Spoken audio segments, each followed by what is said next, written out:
Do you want to get your ex back after a breakup?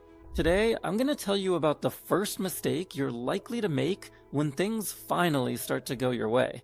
Both men and women make this mistake very often when they get the first signs of interest from their ex. My name is Robert Marshall. I'm the founder of the Institute of Relationship Psychology, and together with a whole team of psychologists, we've been helping people fix their relationships after a breakup for years, even when only one person wants to fight for it. So everything you learn today has been tested in practice, and you can really trust it.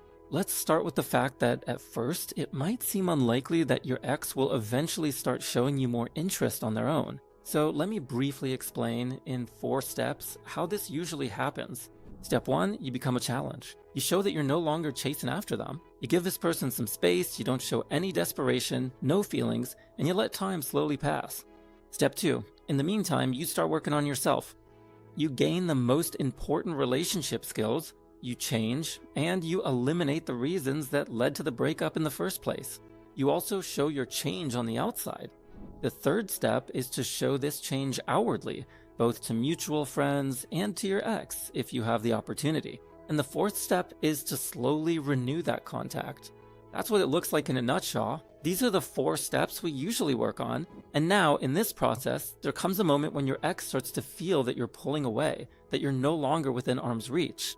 You become a challenge. Often, your change is also visible on the outside. Or your ex's friends say that a lot is going on with you, and your ex slowly starts to get more and more curious about what's happening in your life. And in this situation, not always, but relatively often, your ex will take the initiative to contact you herself. Whether it's for some specific reason because she actually wants something from you, or it's just an excuse, or maybe she reaches out for no reason at all. That's not important. But what is very important is how you respond to it. Because your reaction will determine whether you further strengthen your attractiveness in the challenge frame, or, on the contrary, waste all the good work you've done so far. And the worst possible mistake you can make in this situation is to show too much enthusiastic interest when your ex reaches out to you for the first time. For example, she calls you about something, and you, taking advantage of the fact that you're talking, keep the conversation going and ask her how she's doing. You drag it out endlessly until she finally ends the call first. How can you handle this much better? Of course, answer the phone, talk for a moment, see what she's calling about, but let her lead the conversation. Let her be the one to ask you more about how you're doing before you take the initiative and start showing more interest. And most importantly, after a bit of small talk, you should be the one to end the conversation first. Another scenario? Let's say your ex texts you just to ask how you're doing without any specific reason or topic, and you jump into the conversation and keep it going as long as possible until the other person finally says, "All right, I have to go. Bye." That's actually a big mistake. How should you handle it better? Of course, reply her. You can also ask how she's doing, but don't drag it out forever, and you should be the one to end the conversation first. And now, let's move on to something a bit more serious. Let's say your ex suggests meeting up, and you agree without hesitation. Is that a mistake? Most of the time, yeah. Water.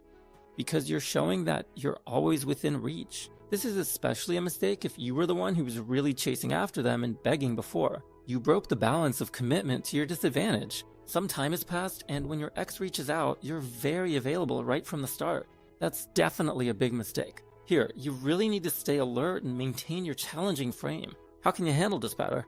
The fact that your ex is suggesting a meeting is great news. This is actually a really good situation to take advantage of. However, even so, you can't agree to the meeting right away. Ideally, you should say something like, "Hey, that's great. I'd love to meet up with you. It would be really nice. But I don't know yet if I'll definitely be able to make it. I need to see how I manage with my own stuff, and I'll get back to you, okay? So let's stay in touch." And this shows that even if you're open to meeting up, even if you confirm with her in a few hours or the next day that you can make it, your ex still feels that you're not so easily available anymore, that you might have more important things going on than meeting with her. And that builds attractiveness. It also creates a sense of anticipation while waiting for your decision. It shows that now you're the one calling the shots, that you're the one who decides whether you want to meet with this person. And that will help you lay much better groundwork for this meeting than if your ex suggests meeting up and you immediately say yes, just work out the date, can't wait, and show how excited you are. These are two completely different worlds, and honestly, if you want to win this person back, you have to keep playing the slightly unavailable one. On one hand, you're moving things forward, but on the other, you're doing it slowly, without too much enthusiasm. You'll let the other person put in more effort than you do. In both scenarios, you're still aiming to make that meeting happen, but how you get there really makes all the difference. Today, I gave you just 3 simple examples of how your ex might show interest during the process of winning them back. However, there are many more examples like these, and you need to remember the most important simple rule. Every time your ex shows you interest, that's a great sign, but you can't just jump in and show even more interest from your side. On the contrary, you should give her some hope, not brush her off completely, but show that you're responsive in some way, so you don't punish her for something that's actually desirable. At the same time, you need to let her keep chasing you. Let her be the one making the effort for you. And that's just one of many traps waiting for you in the process of getting this person back after a breakup, especially in situations where the other person doesn't want anything from you. And it's exactly these kinds of situations that we specialize in. So if you're fighting for the love of your life and you know you're trying to win back a truly valuable person, I invite you to work with us in our program at Institute Sviaskos.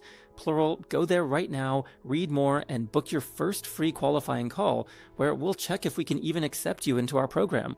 And that's all for now. Thank you. Best regards, Robert Marshall, Institute Zviazkovs, plural.